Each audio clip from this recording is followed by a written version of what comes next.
జగన్తో స్నేహం వల్ల పక్కన పెట్టబడిందో లేకపోతే కనుక ఆమెకి అంత ప్రయారిటీ ఇవ్వాలని స్టాలిన్ అనుకోలేదో తెలియలేదు. షర్మిలని మాత్రం పక్కన పెట్టారు.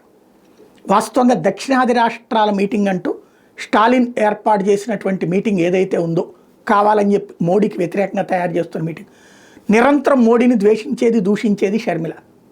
కాంగ్రెస్ పార్టీలో ఉండటమే కాదు, ఆమెకు వ్యక్తిగతంగా మతపరమైనటువంటి ఫీలింగ్ ఉంటుంది, హిందుత్వం అంటే కూడా తీవ్రమైనటువంటి ద్వేషం ఉంటుంది. ఆమె పూర్తిగా యాంటీ హిందూగానే వ్యవహరిస్తుంటుంది. తాజాగా ఆమె ఇటు జగన్కి వ్యతిరేకమే. అయితే స్టాలిన్ ఐఎన్డిఏ కూటమి భాగస్వామి. కాంగ్రెస్ పార్టీ తర్వాత సెకండ్ పొజిషన్లో ఉంది ఐఎన్డిఏలో డిఎంకే. దక్షిణాదిలో రకంగా ఐఎన్డిఏకి లీడ్ రోల్ అదే పోషిస్తోంది. అందుకనినే స్టాలిన్ పెట్టిన మీటింగ్కి చివరికి తెలంగాణలో కాంగ్రెస్ని పిలిచారు, బీఆర్ఎస్ని పిలిచారు. ఇద్దరూ వస్తున్నారు. అక్కడ రేవంత్ వస్తున్నాడు, కేటీఆర్ వస్తున్నాడు. ఇద్దరూ కూడా ఎవరికి వాళ్ళే అక్కడ కలిసినటువంటి పరిస్థితి. పరస్పర శత్రువులైనా సరే. కర్ణాటకలో కాంగ్రెస్ ప్రభుత్వాన్ని పిలిచాడు.